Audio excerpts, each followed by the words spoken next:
Graças e paz, queridos, nós vamos iniciar mais uma aula. Hoje nós vamos falar sobre a teoria amilenista e o texto base que a gente vai utilizar para essa aula se encontra em Apocalipse, capítulo 20, do versículo 1 ao versículo 6. Então a gente aprendeu na aula anterior que algumas teorias estão relacionadas a essa passagem de Apocalipse. E essa passagem ela gera muitas dúvidas na mente das pessoas da nossa igreja. Então, muitas pessoas chegam perguntando para a gente sobre essas teorias, sobre o que a gente pensa sobre o milênio, sobre a grande tribulação, sobre a segunda volta de Cristo, até mesmo sobre o juízo final. Então, essa resposta ela não pode ser dada em apenas 3 minutos, 5 minutos de conversa. É preciso a gente sentar, abrir a Bíblia, abrir um livro que vai complementar a nossa Bíblia, ali como uma orientação extra sobre esse assunto. Então a gente precisa primeiramente sentar em nossa mesa, certo? Ali com um papel e uma caneta, juntamente com a Escritura Sagrada e estudar sobre esse assunto, certo? Esse é um assunto que não dá apenas para a gente abrir a Bíblia e simplesmente fazer uma leitura comum. É preciso realmente um envolvimento de pesquisa, certo, sobre esse conteúdo. Então, para nível de revisão, a gente vai revisar as teorias estudadas na aula anterior, onde a gente vai primeiramente aí iniciar com a leitura da passagem bíblica de Apocalipse capítulo 20, que diz assim: Vi descer dos céus um anjo que trazia na mão as chaves do abismo e uma grande corrente. Ele prendeu o dragão, a antiga serpente que é o diabo, Satanás, e o acorrentou por 1000 anos. Lançou-o no abismo, fechou e pôs um selo sobre ele, para assim impedi-lo de enganar as nações, até que terminassem os 1000 anos. Depois disso, é necessário que ele seja solto por um pouco de tempo. Vi também tronos em que se assentaram aqueles a quem havia sido dada autoridade para julgar. Vi as almas dos que foram decapitados por causa do testemunho de Jesus e da palavra de Deus. Eles não tinham adorado a besta e nem a sua imagem, e não tinham recebido a sua marca na testa e nem nas mãos. Eles ressuscitaram e reinaram com Cristo durante 1000 anos. O restante dos mortos não voltou a viver até se completarem os 1000 anos. Esta é a primeira ressurreição. Felizes e santos os que participam da primeira ressurreição. A segunda morte não tem poder sobre eles. Serão sacerdotes de Deus e de Cristo e reinarão com ele durante 1000 anos. Então está aqui a passagem de Apocalipse capítulo 20, do versículo 1 ao versículo 6. E em cima dessa passagem, muitos estudiosos aí, tentando interpretá-la, desenvolveram algumas ideias, algumas teorias, e a gente vai revisar as que a gente já aprendeu, para que a gente possa entrar na teoria amilenista. Então, a primeira teoria que a gente estudou foi o pré-milenismo histórico. Então, por que pré-milenismo e por que histórico? Pré-milenismo, Cristo volta antes de estabelecer o seu milênio, e um milênio literal para essa teoria. E histórico porque ele se refere à teoria, a uma teoria histórica, já defendida ali desde a era da igreja primitiva, certo? E também ele é chamado de pós-tribulacionismo, essa teoria. Por que pós-tribulacionismo? Porque Cristo volta somente após a grande tribulação. Então, para essa teoria defendida, a teoria mais antiga que a gente tem, Cristo, a igreja vai passar pela a grande tribulação. Somente após ela é que Cristo volta para inaugurar o seu reino milenar, literal. Então tá aqui um gráfico para você organizar suas ideias aí na sua mente. Nós estamos vivendo a era da igreja, certo? Em um momento específico da era da igreja, e vai haver a grande apostasia, certo? E então vamos passar por uma grande tribulação, segundo essa teoria. Então vai ser inaugurado aí o reinado do anticristo, porque ele surge primeiro, para então estabelecer essa grande tribulação. Então aí acontece aí a volta de Cristo, a igreja é arrebatada, certo? Depois das bodas do Cordeiro, certo?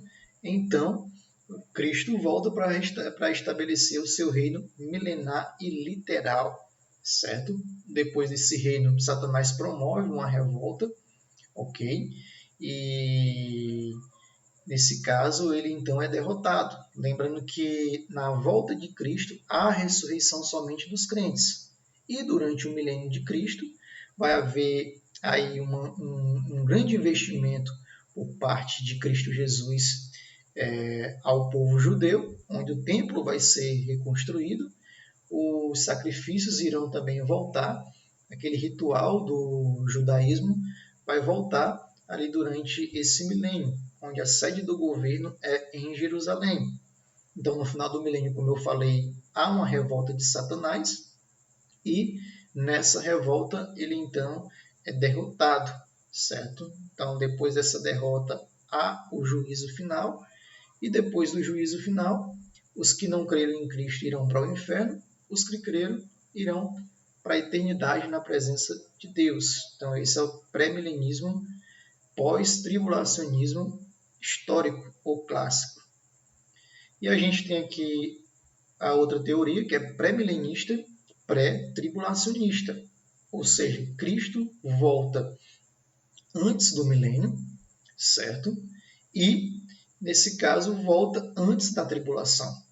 Então, também é uma teoria chamada de dispensacionalistas.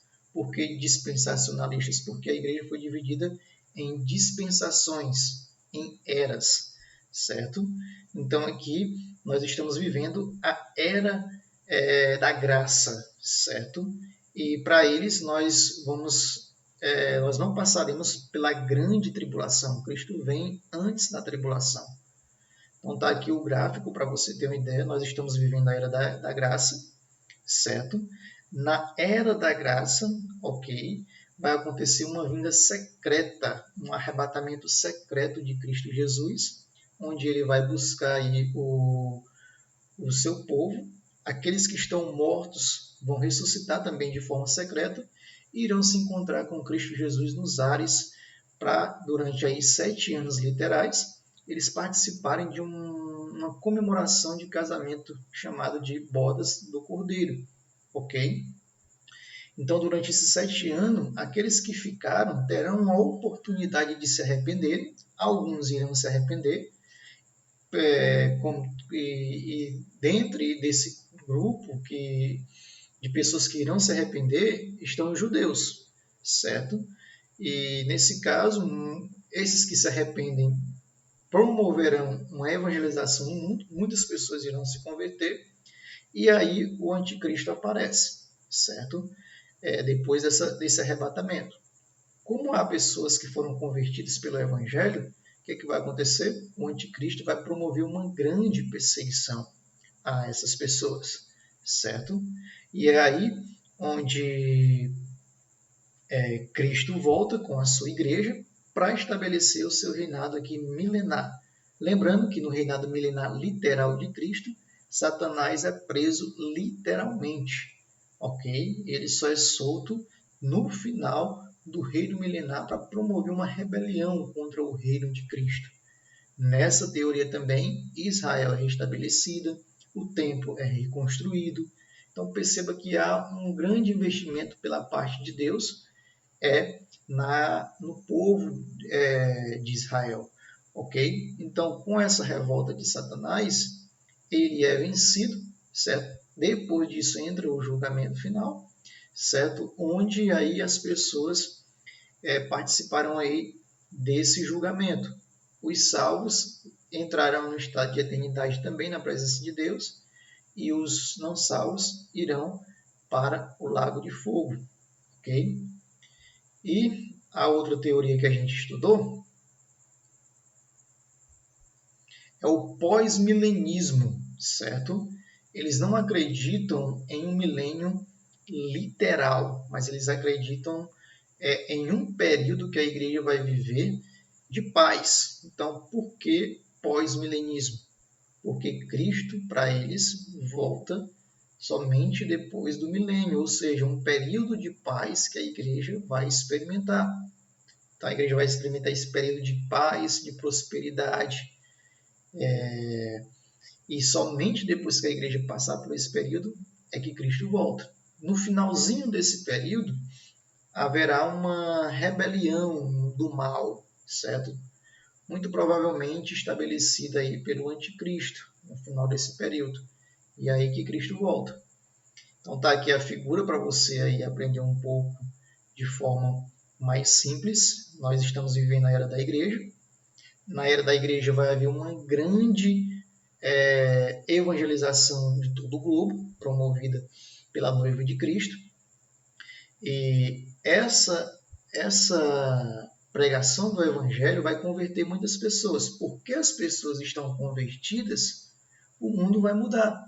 Porque as pessoas vão mudar o seu comportamento. Então, tudo muda quando você muda. Não é verdade? Então, quando você muda, quando o evangelho muda você, as suas ações também mudam. Então, o mundo vai mudar. Mudar para quê? Mudar para melhor, segundo essa teoria. Então, a Terra ela vai experimentar um período de paz e prosperidade, certo? No final desse período é que vai haver uma manifestação do mal. Alguns acreditam que é no final do milênio que o anticristo se manifesta e então ocorre a grande tribulação. E aí é o momento que Cristo volta. Com a volta de Jesus acontece a ressurreição, tanto de crentes como dos incrédulos. Aí vai acontecer o julgamento e, nesse caso, os salvos entrarão no estado eterno, experimentando o novo céu e a nova terra, e os ímpios entrarão no estado aí de condenação eterna. Então perceba que as outras teorias há duas ressurreições. A primeira ressurreição acontece, nesse caso, quando Cristo vem, certo? E, nesse caso, para buscar a sua igreja, ok? E a segunda ressurreição, e nessa primeira ressurreição só quem ressuscita são os salvos. E a segunda ressurreição é a ressurreição dos ímpios, ali no final do reino milenar de Cristo, quando Satanás ali promove uma revolta. Certo? Então, o pós-milenista acredita que só há uma ressurreição. Ok? Então, vamos estudar então a teoria amilenista, ok? Que está aqui, a teoria amilenista, certo? Essa é a teoria que eu defendo, certo? E nós vamos estudar aqui o porquê que a gente deve acreditar nessa teoria, certo? A teoria milenista ela entende que o milênio de Cristo, ou seja, o reino de Cristo, é um reino, ele é um milênio simbólico, okay? Então não são 1000 anos literais, certo? Mas sim que corresponde a um período entre a primeira vinda de Cristo até a sua segunda vinda, que também aí é conjunta com o juízo final, certo? Ela ocorre imediatamente, o juízo final ocorre imediatamente à chegada de Cristo nas nuvens para buscar a sua igreja, certo? Então tá aí um gráfico muito simples para você entender sobre o amilenismo, ok? Então vamos estudar aqui o porquê que é perigoso entender ou defender que o milênio é um período aí de 1000 anos literais. Isso é muito perigoso. E vamos entender por quê, tá ok? Então, interpretar o milênio de forma literal enfrenta algumas dificuldades. Quais são elas? Primeiro, essa ideia não é defendida nos evangelhos e nem nas cartas paulinas ou cartas gerais. Você não vê os apóstolos de Cristo Jesus defendendo que o reino de Cristo ele é literal ou um reino político, ok? E afirmar que que o milênio é literal é afirmar que o reino de Cristo é físico, é afirmar que o reino de Cristo é político. E as cartas dos apóstolos, como também os evangelhos, apontam que o reino de Cristo ele é espiritual. Então, essa ideia defende também, outra dificuldade que ela defende, é uma posição privilegiada dos judeus. Isso é um absurdo. Então, defender essa posição é voltar às antigas práticas do judaísmo.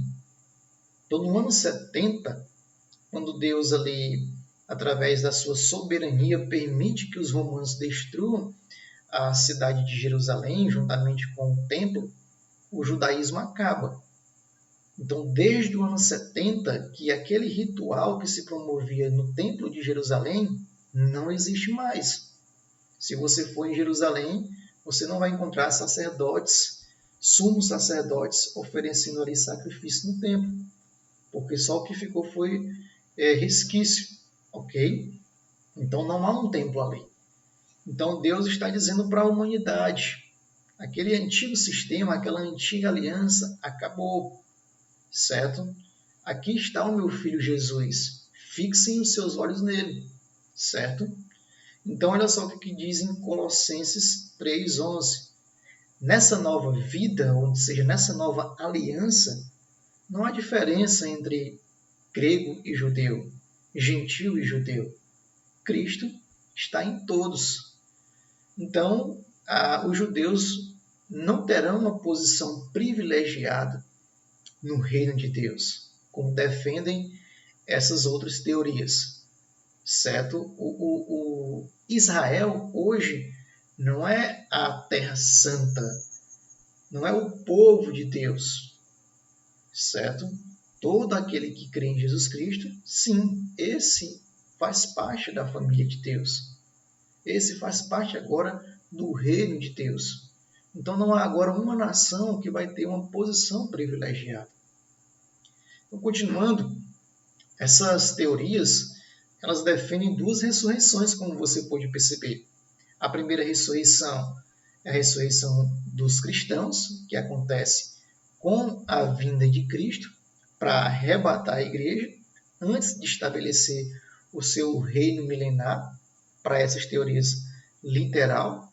E a segunda ressurreição é a ressurreição dos ímpios, que acontece no final do reino milenar de Cristo.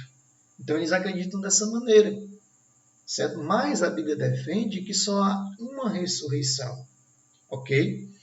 Certo? Só vai ocorrer uma ressurreição. E nessa ressurreição, tanto ímpios, nesse dia, tanto ímpios como também os cristãos irão ressuscitar. Isso na mesma hora, no mesmo dia. Então está chegando a hora em que todos, ou seja, quem são todos? O ímpio e o cristão.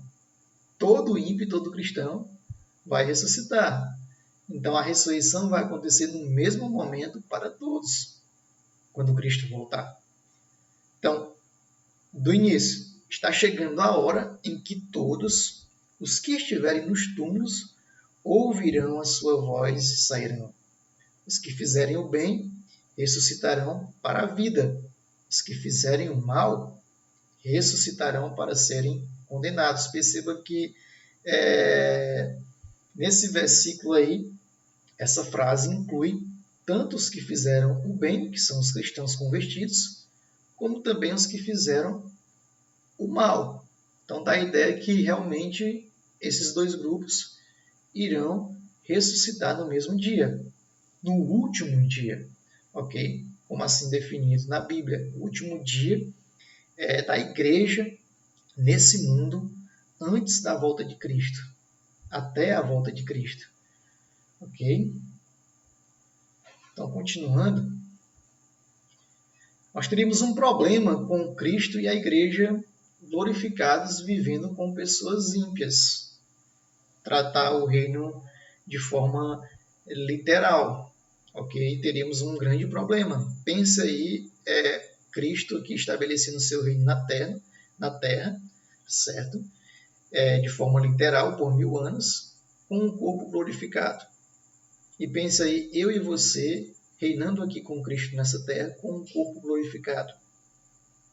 Muito estranho. Como é que a gente iria conviver com pessoas que não têm o corpo glorificado? Ok? Como é que a gente iria viver? Certo? É muito estranho.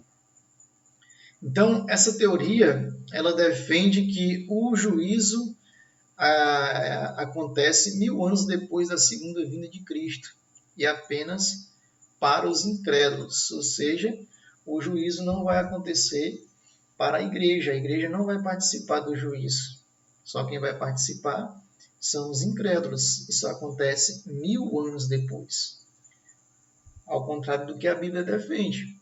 A Bíblia defende que o juízo ele é universal, a igreja vai participar do juízo, os ímpios irão também participar do juízo, e que vai ocorrer de forma imediata a segunda vinda de Cristo. Vai ocorrer de forma imediata. Cristo voltou, haverá o juízo, certo? Então, perceba que as teorias anteriores defendem que Cristo volta, ele leva a sua igreja e vai ocorrer ali uma comemoração do casamento entre a noiva e o cordeiro que vai durar 7 anos. Depois ele vem, restabelece o seu reino milenar na terra, certo? Depois de 1000 anos é que vai ocorrer a ressurreição dos ímpios, certo? Segundo essa teoria pré-milenista. E então é que vai ocorrer o juízo somente para os incrédulos. Ok? Então, assim, vamos entender o que está dizendo Apocalipse, capítulo 20, do versículo 1 ao versículo 6. Vamos lá? Primeiramente, vamos entender o que é a prisão de Satanás, certo? Para você entender sobre a prisão de Satanás, você precisa entender quem é a pessoa de Satanás. Primeiramente, Satanás ele é uma pessoa. Mas por que ele é uma pessoa? Certo? Satanás é uma pessoa pelo simples fato de que ele tem capacidade de pensar, ele tem capacidade de agir, ele tem noção da sua existência, ele raciocina. Por isso que ele é considerado uma pessoa. E Satanás, ele é um anjo, ok? Ele é um espírito, e espírito não tem carne e nem osso, certo? Você vê, por exemplo, que o Espírito Santo, ele é uma pessoa. Ele raciocina, ele fala, ele tem vontades próprias, ok? Ele é uma pessoa. Então, não necessariamente precisa se ter carne e osso para ser uma pessoa. Um espírito é uma pessoa, ok? Então, o próprio Satanás ele não tem um corpo físico, certo? E raciocinando, agora, não se amarra um espírito concorrente. Você não consegue amarrar um espírito concorrente.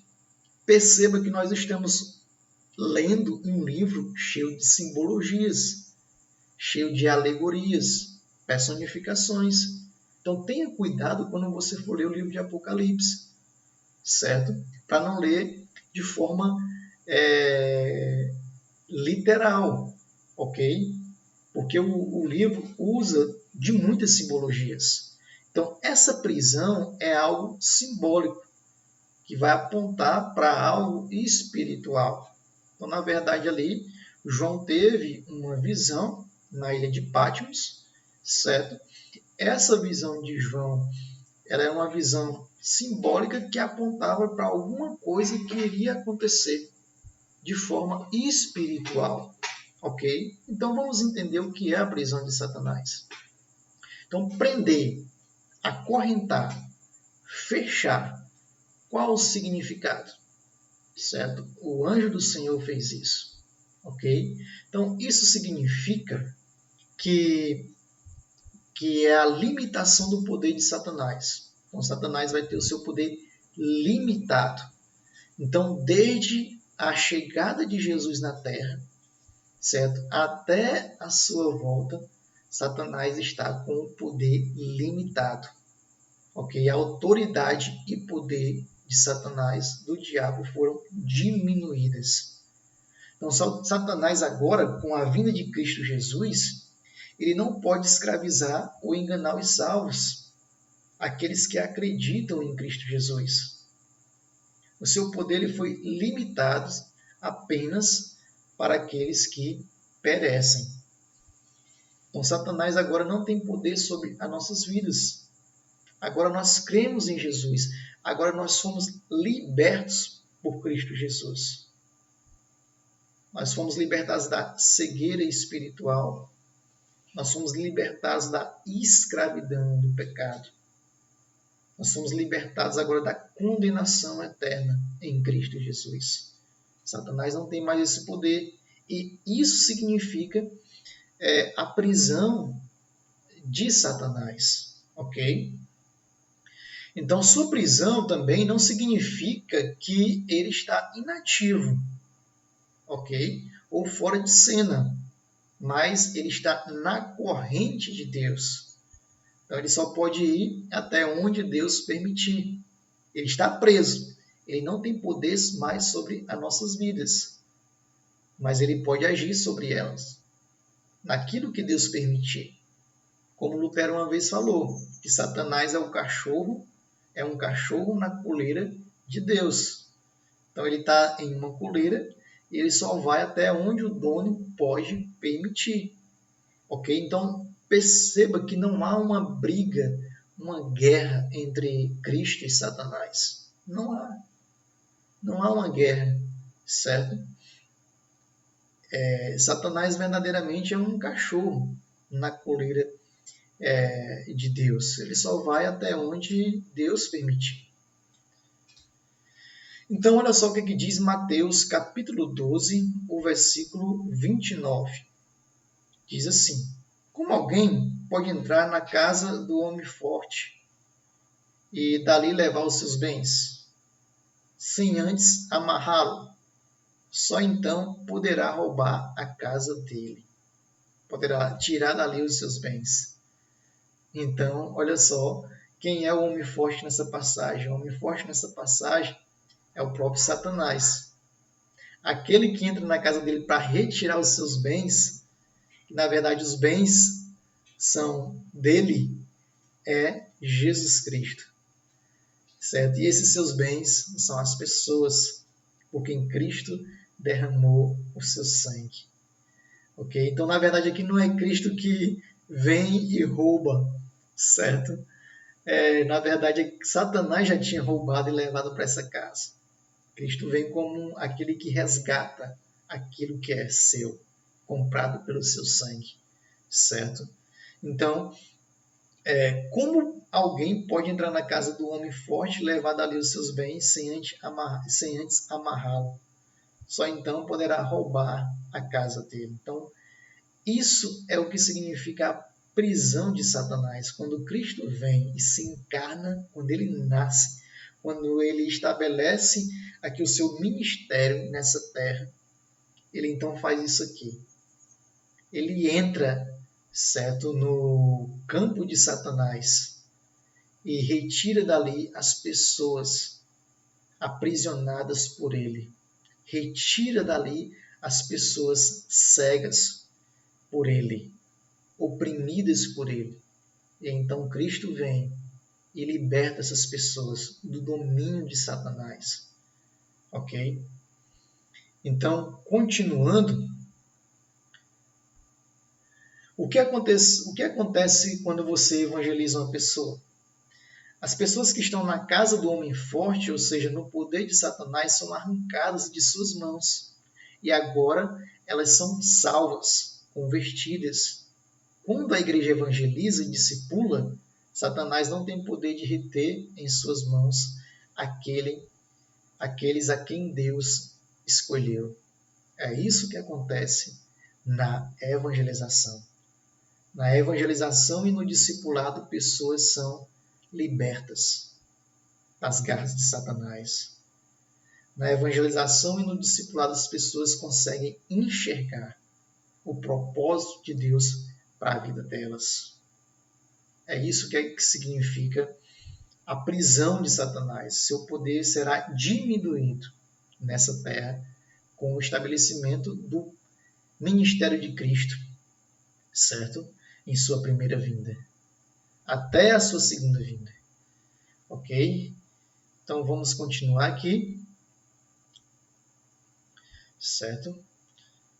Então, quando a Bíblia diz que o diabo será preso em uma corrente, ela está afirmando que o diabo não tem poder, não pode impedir que a evangelização da igreja alcance aqueles por quem Cristo morreu e a quem Deus chama para pertencer à sua igreja. Satanás não tem mais esse poder. Okay? Onde o evangelho for pregado, ele dará frutos. Ok? Ele dará frutos.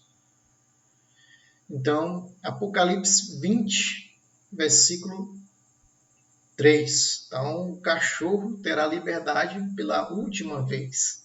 É o que isso vai dizer em Apocalipse 23.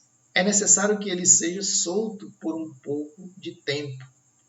Então, olha só aí, o dono do cachorro vai ali esticar, certo? Vai aumentar essa corrente, vai permitir que ele seja solto para fazer um pequeno estrago, ok? Então, esse período que ele vai ser solto se refere à grande tribulação, onde Satanás terá liberdade pela última vez para perseguir o povo de Deus, ok? Então, no período do anticristo, certo? Satanás vai ter liberdade para usar o anticristo para perseguir o povo de Deus. E vai ser um estrago. Vai ser um período de verdadeiramente grande tribulação. Um período de morte, um período de prisão, um período de perda, um período de sofrimento que a igreja vai passar. Ok? Toda crueldade e perseguição mostrada durante a história da igreja será intensificada nesse período, certo? Então pense aí em tudo que a igreja já passou desde a volta de Jesus para o lado de seu Pai, onde ele deixou a grande comissão aos seus discípulos. Pense em tudo que a igreja passou, pense no que Cristo passou, certo? Então, tudo isso será intensificado nesse período da grande tribulação. Então, versículo 2. Ele prendeu o dragão, a antiga serpente, que é o diabo, e o acorrentou por mil anos. Então, o 1000 anos aqui, como a gente já falou, é o período referente à primeira e à segunda vinda de Cristo, onde Satanás vai ser preso. Ok? Ele só vai ser solto já próximo da volta de Cristo, onde ele vai influenciar a pessoa do anticristo. Então, quando a pessoa do anticristo voltar a se manifestar, então que entendamos que Cristo está muito, muito, muito, muito próximo de voltar, certo? Muito próximo mesmo, certo? Porque ele vem ele é solto no final e o anticristo se manifesta no final da era da igreja. Cristo volta. Então, dragão, perceba que dragão, chave, abismo, corrente, tudo isso é simbologia, não existe. Ok? Não existe. Certo? Então, se nós tratamos dragão, chave, abismo, corrente como algo simbólico, por que tratar os 1000 anos como algo literal? Então, o milênio, a gente chega a concluir que faz referência a um tempo completo, ok? Entre a primeira e a segunda volta de Cristo Jesus. Então, lançou no abismo, fechou e pôs um selo sobre ele. para assim impedi-lo de enganar as nações. Então, ele não vai ter poder de enganar as nações. Então, na primeira vinda de Cristo, Satanás foi preso e perdeu o seu poder de enganar os povos, aqueles que foram comprados pelo sangue de Cristo. Então, em que sentido enganar? No sentido de que ele não pode impedir que os salvos conheçam a verdade do Evangelho. Ok? Então, ele não pode impedir que aqueles que realmente são salvos conheçam a verdade do Evangelho. Eles irão conhecer com a loucura da pregação. Então, os salvos, eles são chamados pela pregação do Evangelho. Ok? Então, está aqui um pequeno gráfico aí para você aí ir revisando, certo? De uma maneira mais fácil. É um milênio simbólico, certo? Onde ele é inaugurado com a primeira vinda de Cristo e vai até a sua segunda vinda, juntamente aí com o juízo final, ok? Então, mas o que é o reinado de Cristo? Vamos entender o que é esse reinado de Cristo Jesus, que é um reinado espiritual. Apocalipse 24. Vi tronos em que se assentaram aqueles a quem havia sido dada autoridade para julgar. Vi as almas dos que foram decapitados por causa do testemunho de Jesus e da palavra de Deus. Quando é que acontece essa perseguição de as pessoas são decapitadas? Na grande tribulação, onde Satanás vai ser solto por um pouco período de tempo, como a gente leu no versículo anterior. Então, quando Cristo voltar, olha só, essas pessoas que foram decapitadas irão participar da ressurreição, ok? Elas irão ressuscitar. Então, eles não tinham adorado a besta, nem a sua imagem. Olha só, por que elas foram decapitadas? Porque elas não abraçaram a filosofia do reino do anticristo. Por isso foram decapitadas. E não tinham recebido a sua marca na testa e nem nas mãos. Eles ressuscitaram e reinaram com Cristo durante 1000 anos. Ok? Então, vamos entender então esse versículo 4. Continuando aqui, antes de entender o versículo 4, vamos ler o versículo 5 e 6. O restante dos mortos não voltou a viver até se completarem 1000 anos. Esta é a primeira ressurreição. Felizes e santos os que participam da primeira ressurreição. Está falando aqui de uma primeira ressurreição como se tivesse uma segunda. Vamos entender. A segunda morte não tem poder sobre eles, ou seja, a morte eterna, morte que leva a pessoa para o inferno. Ela não tem poder sobre esses que ressuscitaram, os salvos.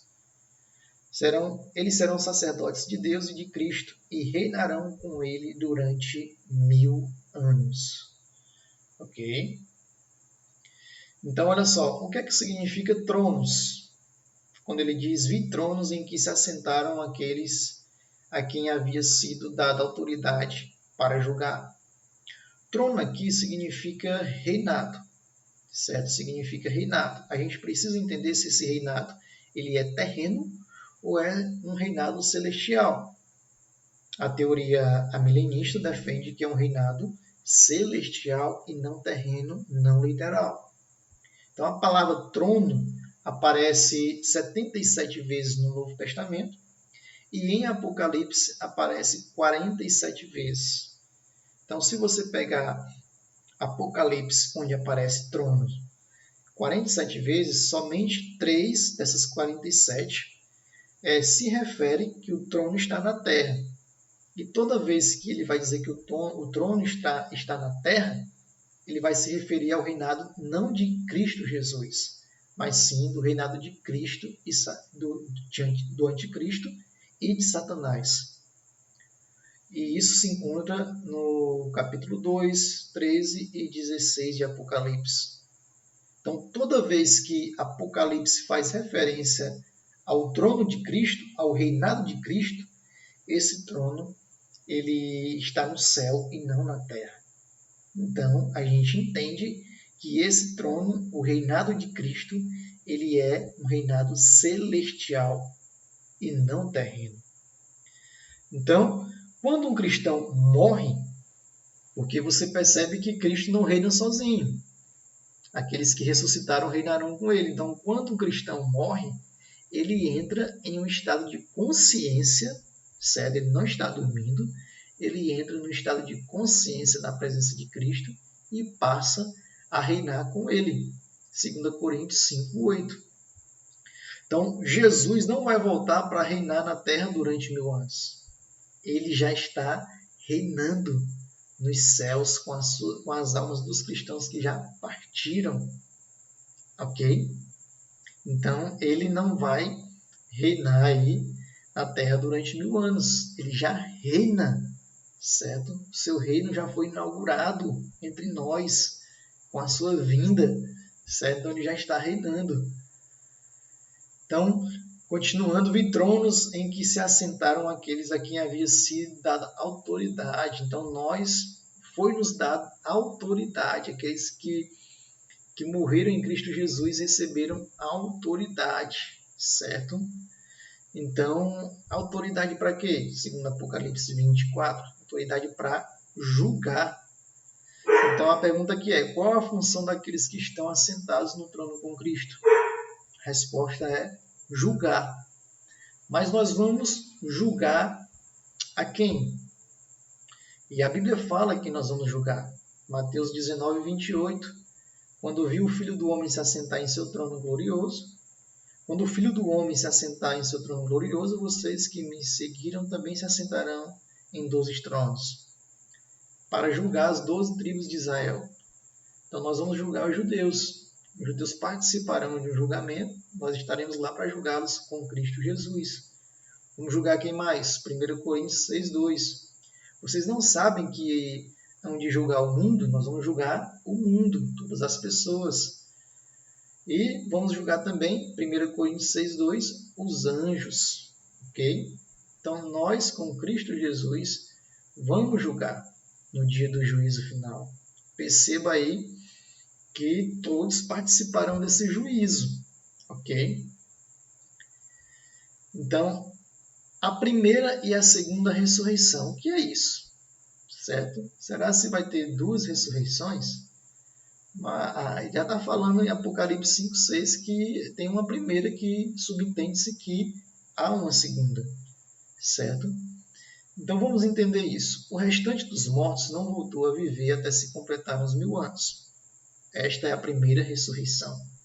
Felizes e santos os que participam da primeira ressurreição. A segunda morte não tem poder sobre eles. Serão sacerdotes de Deus e de Cristo e reinarão com ele durante 1000 anos. Ok? Então, o que é a primeira ressurreição? Certo? Você percebe que a teoria pré-milenista defende 2 ressurreições. A primeira, ok? Quando Cristo vem e arrebata a sua igreja, somente os cristãos vão ressuscitar. A segunda, no final do milênio de Cristo, é que os ímpios ressuscitam para participar do julgamento final. Ok? Mas a teoria amilenista não defende essa posição. Ela defende que só há uma ressurreição que vai acontecer no mesmo dia para todo mundo. Mas o que é essa primeira ressurreição, então? Então, Efésios 2:1-6. A gente precisa entender a Bíblia como um todo para entender a primeira ressurreição.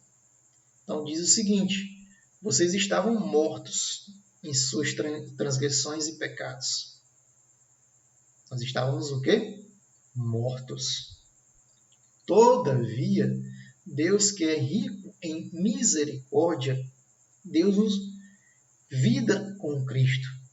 Deus nos ressuscitou com Cristo e com ele nos fez assentar nas regiões celestiais. O que é que Deus fez com a gente quando a gente estava morto em nosso pecado? Deus, ele nos ressuscitou de forma espiritual. Então, ressurreição aqui é sinônimo de regeneração. Então, a primeira ressurreição é a ressurreição da nossa conversão. A segunda ressurreição é que é literal, certo? Que é a ressurreição onde o nosso corpo vai se unir novamente à nossa alma e então teremos um corpo glorificado na segunda vinda de Jesus. Então, Deus nos ressuscitou de forma espiritual. Aí nós estávamos mortos, abraçados com o pecado. Ele veio então e nos ressuscitou, nos deu uma nova vida, certo? Então, Apocalipse 26, felizes os que participam da primeira ressurreição, felizes aqueles que são lavados no sangue do Cordeiro, felizes aqueles que tiveram uma nova vida em Cristo Jesus e que agora não estão mortos, certo? A segunda morte não tem poder sobre eles. A morte eterna não tem mais poder sobre nós, porque nós ressuscitamos em Cristo Jesus. Então, quem nasce apenas uma vez, vai morrer duas. Vai morrer a morte física e a morte espiritual, a morte eterna, uma vida separada de Cristo Jesus. Quem nasce duas vezes, ou seja, quem nasce de forma física, do ventre da sua mãe, e quem nasce em Cristo Jesus, morre apenas uma, que é a morte física. A morte eterna não tem poder sobre ele. Certo? Então, se você foi regenerado, se você foi ressuscitado pelo sangue do Cordeiro, você nunca será condenado. Então, está aqui, para resumir toda essa informação nesse pequeno gráfico para você, ok? Então, o reino milenar de Cristo, ele é um reino de um milênio já e agora. Nós já estamos vivendo esse reino milenar de Cristo, que foi inaugurado com a sua encarnação, e ele vai até a sua segunda vinda. Nós já estamos vivendo esse reino, certo? Então, quando Cristo vem, Satanás já fica preso, certo? Ele não tem poder para enganar aqueles a quem pelo qual o sangue do Cordeiro foi derramado, ok? Certo? E nesse período do milênio, nós estamos vivendo o período de graça, o período da pregação do Evangelho, a era da igreja, certo? E então, no final do milênio, Satanás será solto, certo? E então influenciará a pessoa do anticristo. Então, ele então vai promover a grande tribulação pela qual a igreja vai passar, ok? A igreja vai passar pela grande tribulação, segundo o amilenista, teoria que eu defendo, certo? E então, aí no final da grande tribulação, Cristo volta, ele arrebata a sua igreja, nós nos encontraremos com Cristo, então, nos ares, nas nuvens. Aqueles que que estavam mortos, irão ressuscitar na sua segunda volta. Eles irão se encontrar com Cristo primeiro nas nuvens, depois a gente, certo? Quem estiver vivo. Então, perceba que muita gente não vai experimentar a morte, certo? Porque Cristo vai voltar, elas ainda estarão vivas. E para que morrer? Certo? Elas vão se encontrar com Cristo Jesus nas nuvens. Depois disso, Satanás é derrotado, e então haverá um grande juízo final, onde nós julgaremos as nações, certo? E participaremos desse julgamento, ok? Nesse julgamento não vai ter um telão mostrando o meu e o seu pecado, porque os nossos pecados foram lançados no mar do esquecimento. Cristo não joga mais na nossa cara, ok? Nós vamos participar desse julgamento apenas para receber, então, de Deus a sua frase: vinde benditos do meu Pai, certo? E participem do reino que foi preparado para vocês antes da fundação do mundo, certo? Então, nós entraremos no novo céu e na nova terra, no estado de vida eterna ao lado de Cristo Jesus, e os ímpios no lago de fogo e enxofre. Glória a Deus, porque Cristo ele vai cumprir as suas promessas. Deus Pai vai cumprir essas promessas na pessoa do seu Filho Jesus. Amém, queridos? Então, que possamos esperar de forma ansiosa, como uma noiva que se enfeita com os enfeites da santidade. Que possamos esperar a volta de Cristo Jesus, o nosso noivo. Que essa aula possa ter abençoado aí a sua vida, ok? Se você achou essa aula interessante e que ela pode tirar a dúvida de alguém, que você possa também compartilhar. E que Deus abençoe a sua vida.